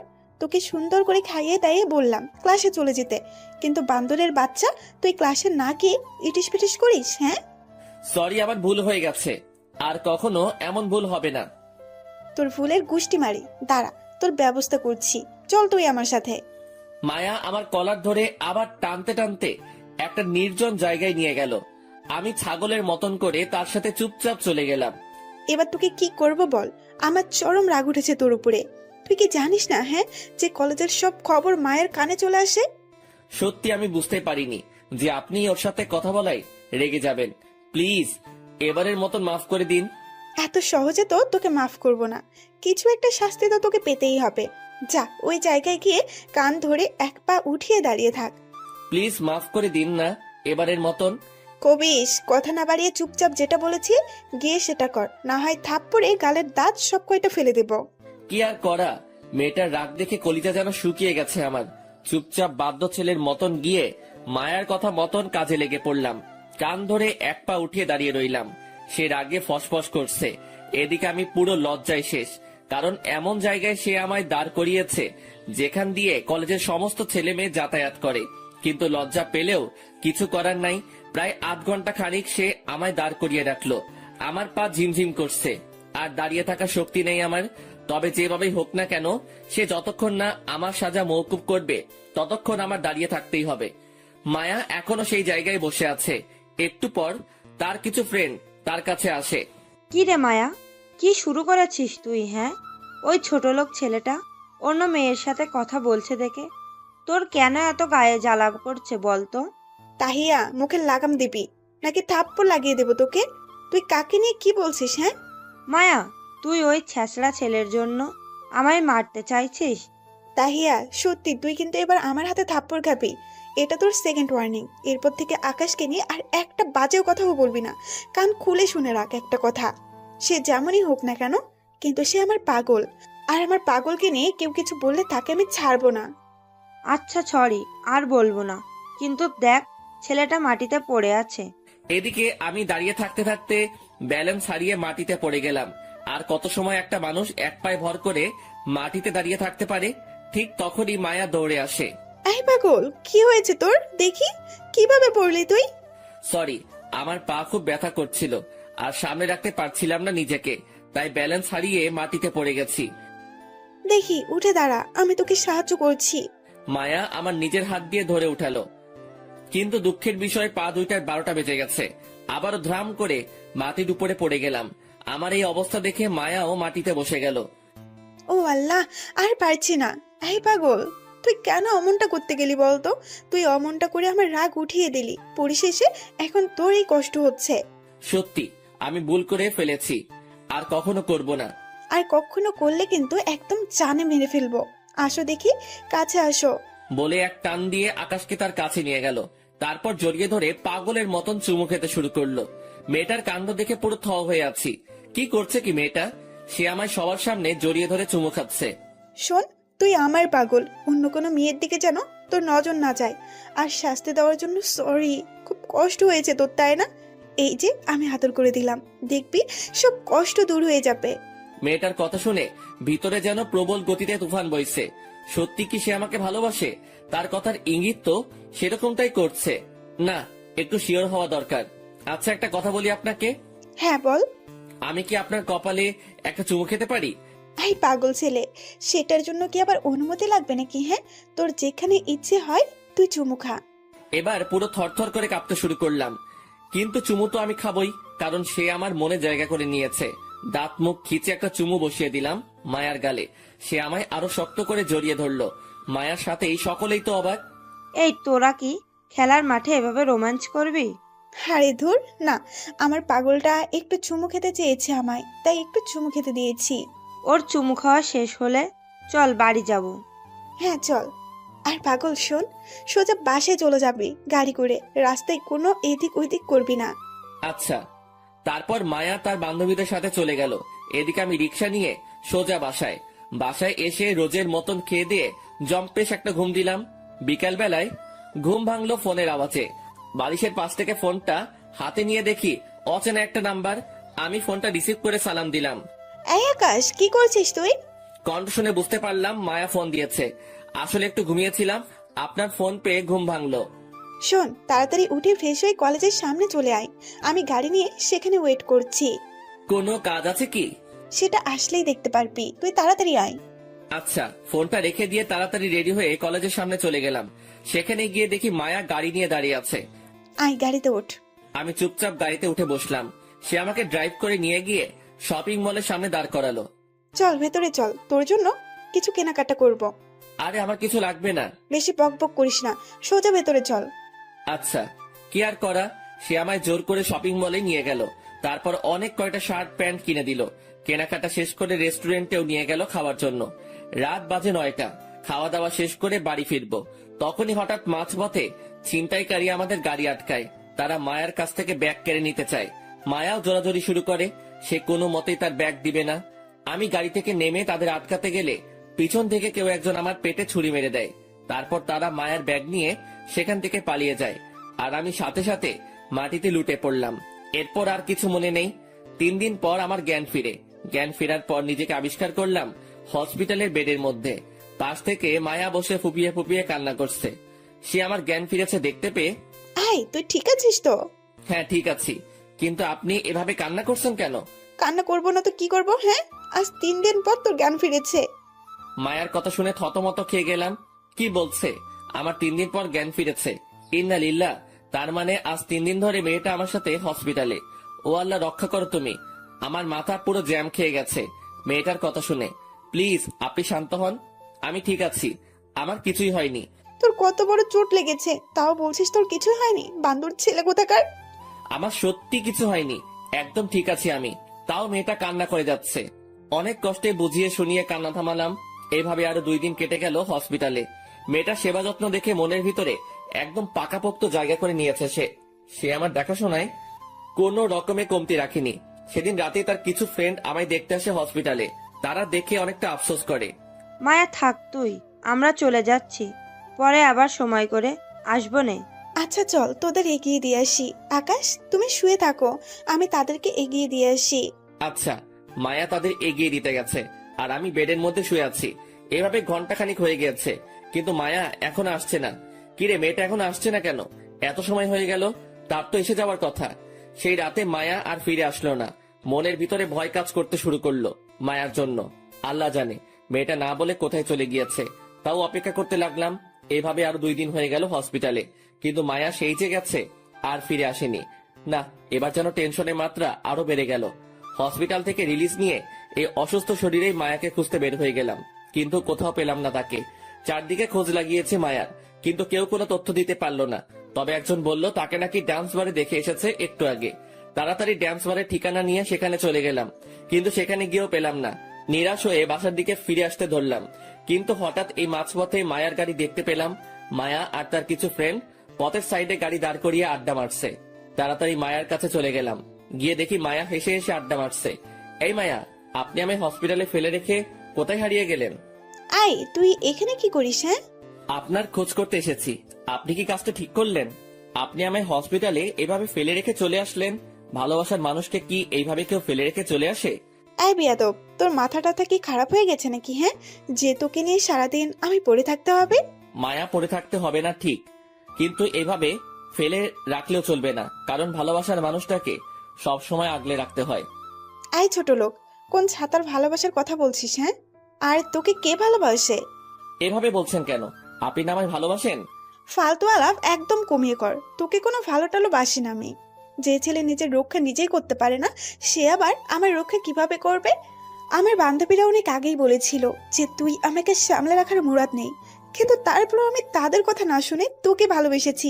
বাট পরিশেষে সবকিছু মিলিয়ে দেখলাম তুই আমার যোগ্যই না। সো যা এখান থেকে, আর আমাকে আমার মতো আড্ডা দিতে দে। আপনি এসব কি বলছেন? ধুর, তুই আসলে একটা প্যারা। আমি কি বলেছি সেটা তুই ভালো করেই শুনতে পেরেছিস, তাও কেন ফালতু মার্কা প্রশ্নগুলো করছিস জানোয়ার? আই, তোরা চল তো, এখানে থাকলে ছোট লোকটা মাথা খারাপ করে দিবে। তারপর মায়া আর তার ফ্রেন্ডরা গাড়ি টান দিয়ে চলে যায়। আমি মায়ার কথা শুনে ধ্রাম করে মাটিতে বসে গেলাম।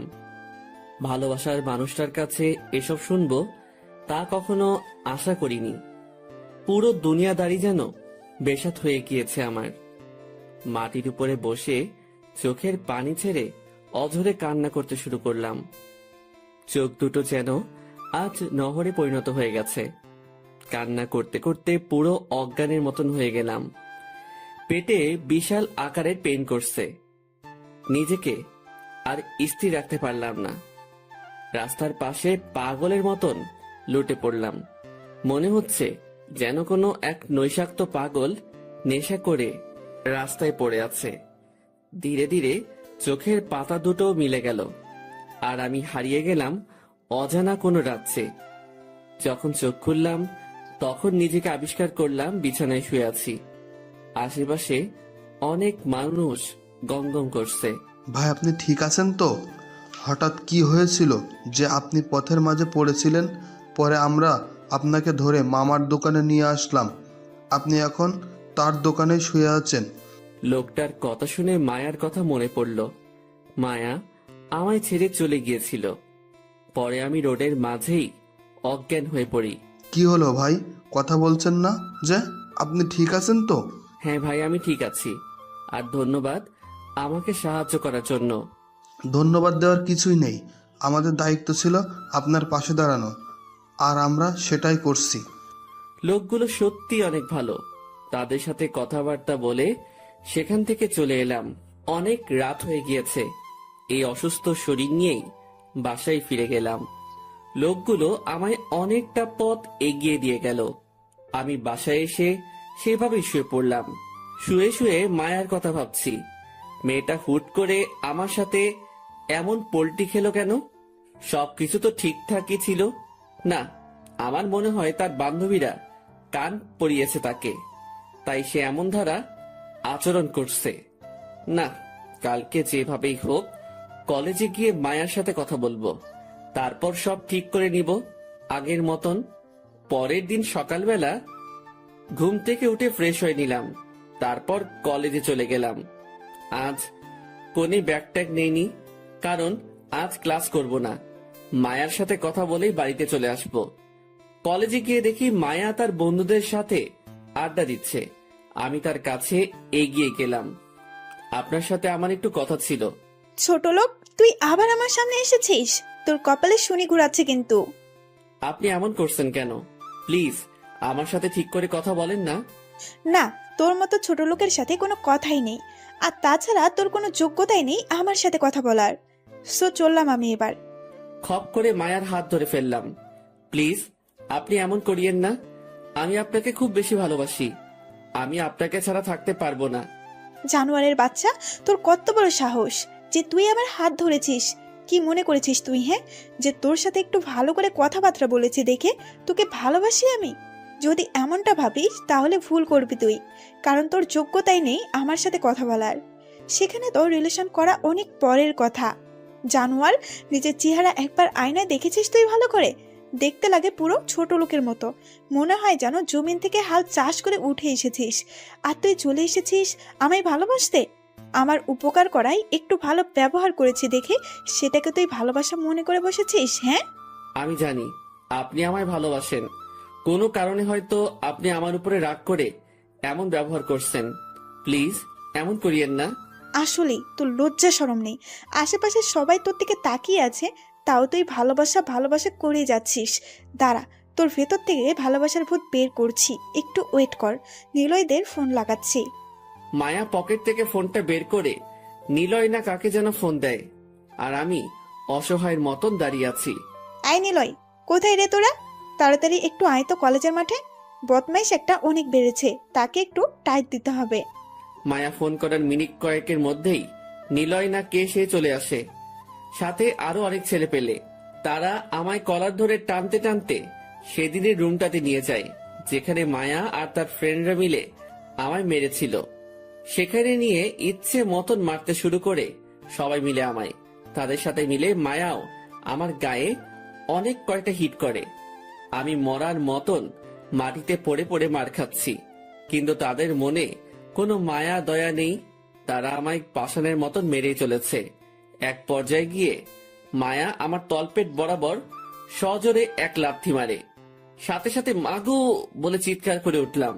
আমার দুনিয়াদারি যেন অন্ধকার হয়ে আসছে পুরো। মায়া আমার ক্ষতস্থানটাতেই লাথি মেরেছে, তাও তাদের রেশ মেটেনি। এখনো মারছে তারা আমার।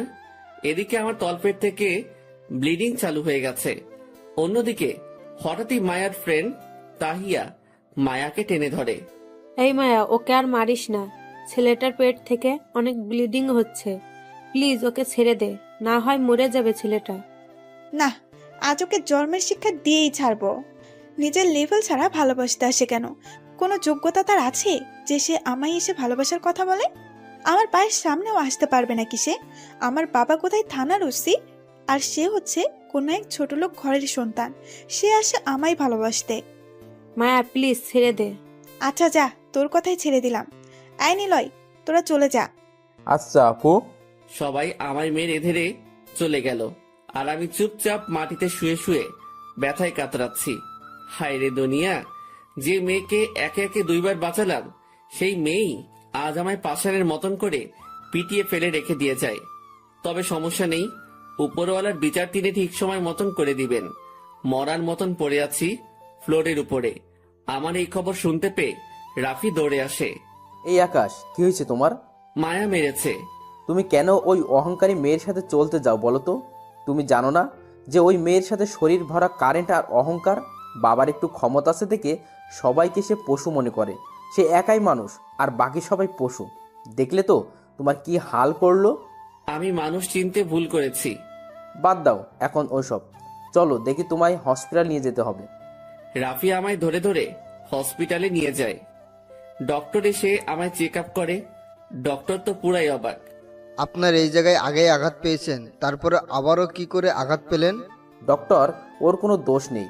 কোনো এক পাষাণ তার সাথে এইরূপ আচরণ করেছে। যে করেছে তার মনে কি একটুও মায়া দেওয়া নেই নাকি? কি বেরহেমভাবে মেরেছে ওনাকে, পুরো সেলাই সহ ছুটিয়ে ফেলেছে ওনার। ডক্টর প্লিজ আপনি একটু ওকে দেখুন। হ্যাঁ আমরা দেখছি। আর শোনেন, আপনি ওনাকে অ্যাডমিট করিয়ে দিন, কারণ ওনার একটা প্রপার ট্রিটমেন্ট দরকার। আচ্ছা ডক্টর। রাফি আমাকে হসপিটালে অ্যাডমিট করিয়ে দিল। ট্রিটমেন্ট চলছে আমার। আজ 2 দিন হলো আমি হসপিটালে অ্যাডমিট। নাদিয়াও আমার এই খবর পেয়ে দেখার জন্য ছুটে এলো হসপিটালে। কি রে আকাশ, ওই মেয়ে তোর সাথে এমনটা করলো, কিন্তু তুই যে কিছু বললি না? তুই চাইলে তো সব কয়টাকে মেরে মাটিতে দাফন করে দিতে পারতি। নাদিয়া, আমি এসেছি মানুষ হতে। মারামারি করতে আসলে ঠিকই সব কয়টাকে জমের দুয়ারে পৌঁছে দিতাম, কিন্তু আমি সেসব করার জন্য আসিনি। এসেছি মানুষ হব, তাই পুরনো দিন আর সমস্ত কিছু এক সাইডে ফেলে রেখেছি। তা না হয় ঠিক আছে, কিন্তু মেয়েটাকে তো কিছু একটা করা উচিত ছিল তোর। আমার কিছুই করা উচিত ছিল না, কারণ উপরওয়ালা বলতে কেউ আছেন। তিনি সময়ে সঠিক বিচার করে দিবেন। তুই আসলে অনেক পাল্টে গেছিস আকাশ। থাক, বাদ দে এখন ওসব কথা। আচ্ছা। তারপর নাদিয়ার সাথে অনেকটা সময় কথা বললাম। সে আজ সারাটা দিন ধরতে গেলে হসপিটালেই ছিল। রাফিও আমার সাথে অনেকটা সময় কাটায়, কিন্তু নাদিয়া যখন ছিল তখন সে ছিল না। এইভাবে সপ্তাহখানিক কেটে গেল। রাফি আমার দেখাশোনায় কোনো কমতি রাখেনি। এদিকে নাদিয়াও আমার দেখাশোনার জন্য হসপিটালে চলে আসতো। আমি নাদিয়ার সাথে রাফির পরিচয় করিয়ে দিলাম। 3 জনের মাঝে বেশ একটা বন্ধুত্ব হয়ে গেল। আমি রাফিকে আমার সম্পর্কে কিছু বলতে না করেছি নাদিয়াকে। সেও আমার বিষয় লুকিয়ে চায়। আলহামদুলিল্লাহ, কিছুদিনের মাথায় সেরে উঠি আমি। 2 সপ্তাহের মাথায় ডক্টর আমাকে হসপিটাল থেকে রিলিজ করে দেয়। পরের দিন থেকে আবার কলেজ শুরু করি। সুস্থ হয়ে প্রথম দিন কলেজে গিয়ে ক্লাস শেষ করি, কিন্তু মায়াকে আজ ক্লাসে দেখিনি। থাক, না আসলে না আসুক, মন থেকে সমস্ত কিছু মুছে ফেলেছি তাকে নিয়ে। ক্লাস শেষ করে আমি, রাফি আর নাদিয়া একত্রে হয়ে আড্ডা দিচ্ছিলাম। হঠাৎই পিছন থেকে মায়া এসে ডাক দেয়। কিরে ছোট লোক, আমি তো ভেবেছি তুই মার খেয়ে কলেজ ছেড়ে পালিয়েছিস, কিন্তু এখন দেখি তুই সুস্থ হয়ে ফিরেও এসেছিস। শুধু তাই নয়, বন্ধুও জুটিয়ে ফেলেছিস 2 জন। আমি মায়ার কথায় পাত্তা না দিয়ে আমাদের মতন কথা বলতে থাকলাম আমরা। কিরে, কথা কানে যাচ্ছে না তোর আমার কথা? দেখুন, আপনার সাথে আমাদের কোনো কিছুই নেই, সো নিজের মতো থাকবেন আর আমাকে আমাদের মতন থাকতে দিন। বাহ, মুখে বুলি ফুটেছে দেখি তোর। না, আবার মার খাওয়ার ইচ্ছে হয়েছে? ধমকিগুলো অন্য কোথাও গিয়ে দিন। এখন আর আপনার ধমকি আমার উপরে কাজে আসবে না, সো চলে যান এখান থেকে। না, তোকে দেখছি আবার গেলাতে হবে। দাঁড়া, আবার তোকে টাইট দেওয়ার ব্যবস্থা করছি। সে ফোন করে সেদিনের ছেলেগুলোকে আবার ডেকে আনে। তখনই নাদিয়া তাদের সামনে রুখে দাঁড়ায়। আকাশের গায়ে যদি আর একটা টোকাও লাগে তাহলে কিন্তু সব কয়টার অবস্থা আমি খারাপ করে দিব। মাথায় রেখো, আমার বাবারও কিন্তু ক্ষমতা কম নেই। সব কয়টার পিঠের ছাল আমি তুলে দিব। নাদিয়ার কথা শুনে ছেলেগুলো ভয়ে চলে যায়, কিন্তু মায়া রেগে যায় নাদিয়ার উপরে। বেয়াদব মেয়ে, তুই আমায় আটকাতে আসছিস? শোনো মেয়ে, তোমার জাদু সবার উপরে খাটবে না, সো আমাকে এসব দেখাতে এসো না।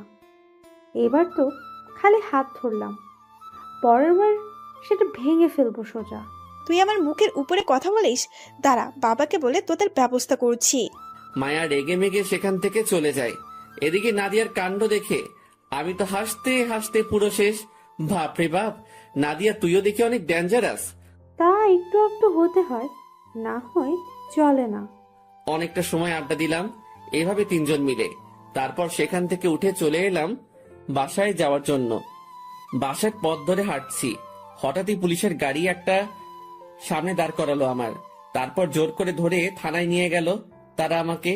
না, এসব অত্যাচার আর সহ্য হয় না। আমি জায়গা বরাবর একটা মেসেজ করে দিয়েছি। তারা আমায় ধরে নিয়ে এসে লকআপে ঢুকিয়ে দিল। তারপর অফিসার একজন এসে আমায় বলছে, কিরে, ওসি স্যারের মেয়ের সাথে নাকি বেয়াদবি করেছিস তুই? তিনার মেয়ে আমাকে ফোন করেছে। সাহস অনেক বেড়েছে তোর। তোকে আজকে জন্মের মতো শিক্ষা দিয়ে ছাড়বো। এরপর আর কখনো স্যারের মেয়ের সাথে বেয়াদবি করার কথাও মাথায় আনবি না। অফিসারের কথা শুনে চরম হাসি আসছে। সে জানে না একটু পর কি ঘটতে চলেছে। স্যার, আপনি আমার কিছুই করতে পারবেন না, সেই শক্তি আপনার নেই। কি, তুই আমার সাথেও বেয়াদবি করছিস? না, তোর তো কিছু একটা করতেই হবে। বলে টেবিলের উপর থেকে রোলারটা নিয়ে আসে। তারপর সেটা দিয়ে আকাশকে মারতে ধরে। যখনই অফিসার রোলার দিয়ে আকাশকে মারতে যাবে তখনই পুরো থানা সহ কেঁপে ওঠে। থানার সকলেই ভয় পেয়ে যায়। পুলিশ কয়েকজন তাড়াতাড়ি থানা থেকে দৌড়ে বের হয় কি হয়েছে সেটা দেখার জন্য। তারা থানা থেকে বের হতেই দেখে কয়েক শতাধিক ছেলে পেলে থানার সামনে লাঠি ছোটা নিয়ে দাঁড়িয়ে আছে। এই অবস্থা দেখে থানার পুলিশগুলো হতভম্ব হয়ে যায়। থরথর করে কাঁপতে শুরু করে সবাই। কারোর ভিতরে যেন আর প্রাণ নেই, মূর্তির মতন দাঁড়িয়ে আছে সবাই। তখনই ছেলেপেলেগুলো চেঁচিয়ে ওঠে, এই তোরা আকাশ ভাইরে কোন সাহসে এনে লকারে ঢুকিয়েছিস? ভাই, আমরা কিছুই জানি না। বড় স্যার ছেলেটাকে ধরে আনতে বলেছে। ওকে দাঁড়া, তোর বড় স্যারকে কানের পট্টি গরম করছি। ছেলেপেলে সবাই হুড় হুড় করে থানার ভিতরে ঢুকে যায়। যে অফিসার আকাশকে ধরে এনেছে সে তো পুরো ভয়ে শেষ, কারণ এত ছেলেপেলে একসাথে এসেছে যে তারা থুতু ফেললেও থানাবাসী ভেসে যাবে। এই বেটা, কি সমস্যা তোর? তুই আকাশ ভাইকে কেন ধরে এনেছিস? বলেই কলার ধরে ফেলে। ভাই, সে বড় স্যারের মেয়ের সাথে নাকি অসভ্যতামো করেছে, তাই স্যারের মেয়ে আমাকে রিপোর্ট করায়, আমি তাকে ধরে আনি। আর তাছাড়াও ওসি স্যার ফোন করে ওকে ধরে আনতে বলে। অফিসারের কথা শুনে ছেলেপেলে এবার পুরো ক্ষিপ্ত হয়ে যায়। এই বেটা, কাকে তুই টাঙারি করে সম্বোধন করছিস? বলেই ঠাস ঠাস করে কয়েকটা থাপ্পড় বসিয়ে দেয়। তুই জানিস জানোয়ারের বাচ্চা সে কে? আর ভাই কোনোদিন অমন বাজে কাজ করবেও না। তারপরেও ভাইকে তোরা ধরে কেন আনলি বল? উড়াধুরা মাইর শুরু করে অফিসারকে। ভাই প্লিজ, আমার ভুল হয়ে গেছে। আমি উনাকে এখনই ছেড়ে দিচ্ছি। প্লিজ আপনারা আমাকে আর মারিয়েন না। যা, তাড়াতাড়ি ভাইকে লকার থেকে বের কর, না হয় এখানে জ্যান্ত পুঁতে দিব তোরে। থানার বাকি সকলেই থ হয়ে তাকিয়ে আছে ছেলেপেলের দিকে। কেউ ভয়ে কোনো কথা বলছে না। জানে এখন যদি একটা টু শব্দ করে কেউ তাহলে প্রাণ হারাতে হবে। কারণ ছেলেপেলে সবাই মারামারির উদ্দেশ্য নিয়ে এসেছে। সবার হাতে লাঠি সোটা। অন্যদিকে অফিসার দৌড়ে গিয়ে আকাশকে লকআপ থেকে ছেড়ে দেয়। ভাই, আমার ভুল হয়ে গেছে। আমি সত্যি আপনার সম্পর্কে না জেনে আপনাকে লকআপে ভরেছি। প্লিজ আমাকে মাফ করে দেন। শোন, একটা কথা বলি, আমি যদি তোদের মতন ক্ষমতা দেখাতে শুরু করি তাহলে তোরা রোজ এসে আমার পা চাটবি, কিন্তু আমার ওসব করার কোনো ইচ্ছেই নেই। আর আমার কোনো দোষে যদি তোরা আমায় ধরে এনে শাস্তি দিতি তাহলে একটা ছেলেও থানায় আসতো না। আমি চুপচাপ থানার ভিতরে মায়ের খেয়ে পড়ে থাকতাম। কিন্তু তোরা আমাকে বিনা দোষে ধরে এনে লকআপে আটকেছিস, তাই একটু করা হতে হলো আমাকে। ভাই, আমার ভুল হয়ে গেছে। প্লিজ ভাই, আমাকে মাফ করে দেন। আপনি হয়তো অনেক বড় মাপের লোক, না হয়তো এত ছেলেপেলে কখনোই আসতো না। আপনাকে ছুটানোর জন্য। আমি সত্যিই আপনার সম্পর্কে না জেনে এমনটা করেছি, তার জন্য পুরো জোর ক্ষমা চাচ্ছি। হয়েছে, থাক। এই তোরা সবাই চল, এখানে আর কোনো ধরনের হাঙ্গামা করিস না। আচ্ছা ভাই। আকাশের কথা মতন সবাই বের হয়ে গেল, সাথে আকাশও বের হয়ে গেল। আর কোনো হাঙ্গামাই করলো না তারা। আকাশের এক কথায় সবাই যেন শান্ত হয়ে গেছে। আকাশের কথা শুনে সবাই সবার মতন চলে যায়। অন্যদিকে তার কিছুক্ষণ পরেই মায়ার বাবা থানায় প্রবেশ করে। মাহবুব সাহেব, আমার মেয়ের সাথে যেই বেটা বিয়াদবি করছিল সে কোথায়? স্যার, ছেড়ে দিয়েছি ওনাকে আমরা। কি? কোন সাহসে ওই ছেলেকে আপনি ছেড়েছেন? স্যার, ওই ছেলেকে ছুটিয়ে নিয়ে যাওয়ার জন্য অনেক ছেলেপেলে থানায় এসেছিল, পরে আমরা তাকে ছেড়ে দেই। মাহবুব সাহেব, আপনার মাথায় কি কোনো সমস্যা আছে কোনো? আপনি ওই ছেলেকে ছাড়লেন কেন? ছেলেপিলে আসলেই কি আসামিকে ছেড়ে দিবেন আপনি? স্যার প্লিজ, আপনি বোঝার চেষ্টা করুন। তখনকার পরিস্থিতিতে আমরা ছিলাম না, আজ আমরা প্রাণে বেঁচে গিয়েছি। ছেলেটাকে না ছাড়লে সত্যি আমরা মারা পড়তাম। মাহবুব সাহেব, আপনার মতো ফালতু লোক এই জীবনে প্রথম দেখলাম। আমার মেয়ের সাথে যে ছেলে বেয়াদবি করে তাকে আপনি ছেড়ে দেন? কত বড় খাটাস প্রকৃতির লোক আপনি! নাকি টাকা খেয়ে ছেড়ে দিয়েছেন? না স্যার, অমন কিছু নয়। তাহলে ছাড়ার তো কোনো কারণই দেখছি না। আর মায়ের কথা মতন তো সেই ছেলে একটা ভিখারি, তার এত ক্ষমতা নেই যে তাকে ছোটানোর জন্য ছেলেপিলে থানায় দল বেঁধে আসবে।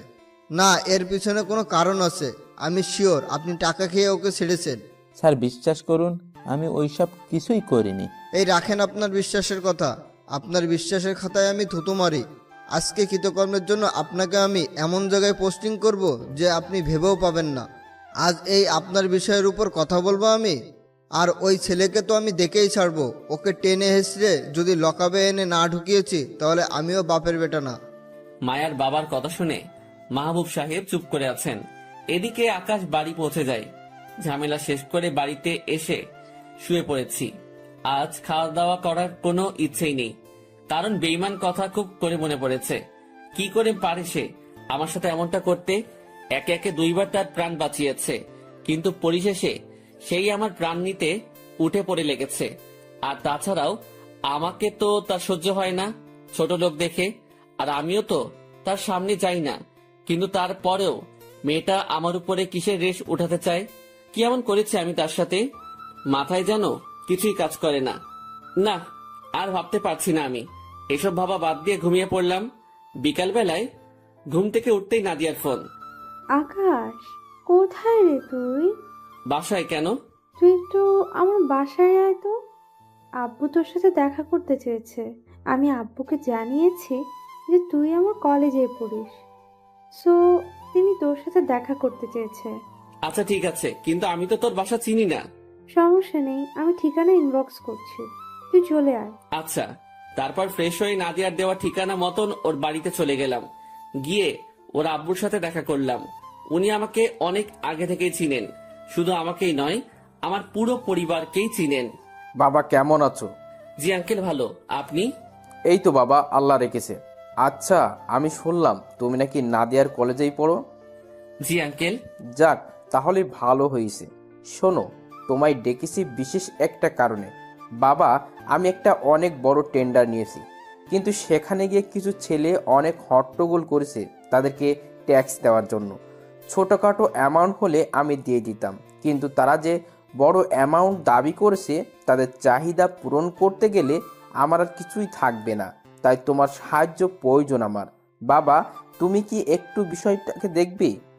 আঙ্কেল, দেখা তো যায়, তবে আমি তো ওসব পথ ছেড়ে দিয়েছি বহু আগেই। বাবা প্লিজ না করো না, তুমি ছাড়া আমার সাহায্য করার মতো কেউ নেই। আচ্ছা ঠিক আছে, আমি দেখব। আপনি নিশ্চিন্তে থাকুন। ধন্যবাদ বাবা। আর আমি তোমার বাবার সাথে একটু কথা বলবো নাদিয়াকে নিয়ে। আমি চাই আমার মেয়েটাকে তোমার হাতে তুলে দিতে। নাদিয়ার বাবার কথা শুনে গলা পুরোপুরি শুকিয়ে গেছে আমার। আমার পাশেই নাদিয়া বসা ছিল। সেও হা করে তাকিয়ে আছে তার বাবার দিকে। বাবা, তুমি এসব কি বলছো? নিজের কানে তো শুনেছি যে কি বলছি। আঙ্কেল প্লিজ, ওসব করতে যাবেন না। আমি বিয়ে শাদী নিয়ে একদম ভাবিনি এখনো। আর তাছাড়া নাদিয়াকে কি করে বিয়ে? সে আমার বহু আগের ফ্রেন্ড। তাকে আমি কখনো ফ্রেন্ড ছাড়া অন্য কিছু ভাবতে পারবো না। আকাশের কথা শুনে নাদিয়ার বাবা চোখ মুখ কালো করে ফেলে। আচ্ছা ঠিক আছে, সমস্যা নেই। তোমার মতের ওপরও আমি কোনো কিছুই বলবো না। ধন্যবাদ আঙ্কেল। আর একটা রিকোয়েস্ট, আমার বাবার কানে যেন না যায় যে আমি কোথায় আছি আর কোথায় পড়াশোনা করি। আচ্ছা ঠিক আছে। নাদিয়ার বাবার সাথে আরো কিছুক্ষণ কথা বলে বাসায় চলে এলাম। দিনটা এভাবেই কেটে গেল। সকালবেলায় ঘুম থেকে উঠে কলেজে চলে গেলাম। কলেজে আসার পর নাদিয়া আর আমি একই সাথে এসেছি। সে আসার আগে আমায় ফোন দিয়ে 3 রাস্তার মোড়ে দাঁড়াতে বলে। তারপর দুজন একসাথে আসি কলেজে। কলেজে এসে দুজন আলাদা হয়ে যায়, কারণ তার একটা এক্সট্রা ক্লাস আছে। সে চলে যায় ক্লাস করতে। এদিকে আমি ক্লাসরুমের পাশে একটা ফাঁকা জায়গা আছে, সেখানে বসে আছি। ক্লাস শুরু হতে আরো বেশ সময় বাকি, কিন্তু হুট করেই মায়া কোথা থেকে যেন আমার সামনে আসে। কিরে ছোট লোক, তুই থানা থেকে ছাড়া পেলি কি করে? আমার তো কোনো দোষই নেই, তাই থানা ওয়ালারা আমায় ছেড়ে দিয়েছে। তোর দোষ নেই কি আছে সেটা তুই পরে টের পাবি। আর আমি শুনেছি তোকে নাকি ছেলে পেলে গিয়ে ছুটিয়ে এনেছে থানা থেকে। কিসের এত ছেলে পেলে তোর? আমার তো মনে হয় ওইসব ছেলে পেলে তোর সাথে এই বস্তিতেই থাকে। শোন, ওইসব বস্তির ছেলে পেলে তোকে আমার বাবার হাত থেকে বাঁচাতে পারবে না। তুই অপেক্ষা কর খালি। আজ বাবা তোকে এসে সকলের সামনে ঘাত ধরে টেনে হিস্ট্রে নিয়ে গিয়ে লকাপে ঢুকাবে। আচ্ছা ঠিক আছে, আমিও তিনার জন্য অপেক্ষা করব। তারপর মায়া মুখ বাঁকিয়ে চলে গেল। আমি চুপচাপ সেখানে বসে আছি। একটু পর ক্লাসের ঘন্টা দিল, আর সাথে সাথে দৌড়ে ক্লাসে চলে গেলাম। রাফি আজ দেরি করে এসেছে, তাই আমার পাশে সিট পাইনি। একটু দূরেই বসেছে সে আমার। এদিকে স্যার ক্লাস করাচ্ছে, আমি স্যারের লেকচার মন লাগিয়ে শুনছি। ঠিক তখনই হুট করে কয়েকজন পুলিশ ক্লাসরুমের মধ্যে ঢুকে পড়ে। তারপর তারা আমাকে টানতে টানতে ক্লাসরুম থেকে বাইরে নিয়ে যায়। পুরো ক্লাসে একটা হট্টগোলের রোল পড়ে যায়। স্যার ক্লাস করানো অফ করে দেয়। সবাই পুলিশগুলোর দিকে তাকিয়ে আছে। এদিকে আমাকে বাহিরে নিয়ে যেতে দেখলাম একটা পুলিশের গাড়ি দাঁড় করানো। মায়া, এই ছেলেটা নাকি? হ্যাঁ বাবা, এই ছেলেটা। মায়ের কথা শুনে বুঝতে বাকি রইল না যে তার সাথে দাঁড়িয়ে থাকা লোকটা তার বাবা। আমার দোষটা কি? তুই আমার মেয়ের সাথে বেয়াদবি করেছিস, আমার মেয়ের উপরে নাকি কথা বলেছিস, সেটাই তোর দোষ। স্যার বেয়াদবি তো আমি করিনি, তবে মুখের উপরে কথা বলেছি। কিন্তু এটার জন্য যে জেল হাজত হয় তা জানা ছিল না। বেয়াদব ছেলে, তুই তো দেখি মুখের উপরে কথা বলিস। ঠাস করে একটা থাপ্পড় লাগিয়ে দেয় আকাশের গালে। এই বেটাকে ধরে নিয়ে গাড়িতে ঢোকা, বেটাকে আজকে অনেক কিছু বোঝানোর আছে। মায়ের বাবার কথা মতন পুলিশের গুলা আমায় ধরে নিয়ে গাড়িতে বসালো। আমি মনে মনে বলছি, এই থাপ্পড় তোর জন্য কাল জম হয়ে দাঁড়াবে। এই কথা বলতে না বলতেই এমপির গাড়ি হাজির। এমপি সাহেবের গাড়ি থেকে নেমে মায়ের বাবার কলা ধরে ফেললো। এই চামচার বাচ্চা, তোর কত বড় সাহস যে তুই এই ছেলের গায়ে হাত দিয়েছিস? স্যার, সে আমার মেয়ের সাথে বেয়াদবি করেছে। তোর বেয়াদবির গুষ্টি মারি। পা থেকে জুতা খুলে মায়ের বাবার মুখে ঠাস ঠাস করে অনেকটা বাড়ি লাগিয়ে দেয়। এমপির কাণ্ড থেকে সবাই হা করে তাকিয়ে আছে তিনার দিকে। সবকিছু যেন মাথার উপর দিয়ে গেল সবার। সামান্য একটা ছেলেকে আটক করার কারণে এমপি এসে পুলিশ অফিসারকে জুতা দিয়ে মারছে। এ যেন এক ভয়ঙ্কর ব্যাপার ঘটে গেল। এমপি পুরো রেগে মেগে আগুন। এই জানোয়ার, তোদের কথা কি কানে যায়নি? তোরা ওকে এখনো কোন সাহসে গাড়িতে উঠিয়ে রেখেছিস? ওসির মতন জুতোর বাড়ি খেতে না চাইলে নামা তাড়াতাড়ি ওকে গাড়ি থেকে। এমপির কথা শুনে পুলিশগুলো তাড়াতাড়ি আকাশকে গাড়ি থেকে নামিয়ে দিল। গাড়ি থেকে নামানোর সাথে সাথেই এমপি দৌড়ে এসে আকাশের হাত চেপে ধরে। ভাই, ওসির ভুল হয়ে গেছে, প্লিজ ওসিকে মাফ করে দেন। ওর হয়ে আমি ক্ষমা চাচ্ছি আপনার কাছে। ক্ষমা টমা আমি বুঝি না, আর আমি এসব হাঙ্গামাটাতেও নেই। সো তাড়াতাড়ি সবাই এখান থেকে গাড়িটি গোল করে পালান। আমি 1 থেকে 3 গুণার আগে যেন পুরো কলেজ ফাঁকা হয়ে যায়। আকাশ 1 থেকে 3 গুণার আগেই এমপি আর ওসি দুটোই সেখান থেকে হাওয়া হয়ে যায়। এবার যেন সবাই বিস্ময় খেয়ে যায়। কে এই ছেলে যার কথায় এমপি পর্যন্ত জায়গা ত্যাগ করলো? পাশেই মায়া দাঁড়িয়েছিল। সে চোখ বড় বড় করে আকাশের দিকে তাকিয়ে আছে। মনে হয় যেন তার চোখের সামনে আজরাইল দাঁড়িয়ে আছে।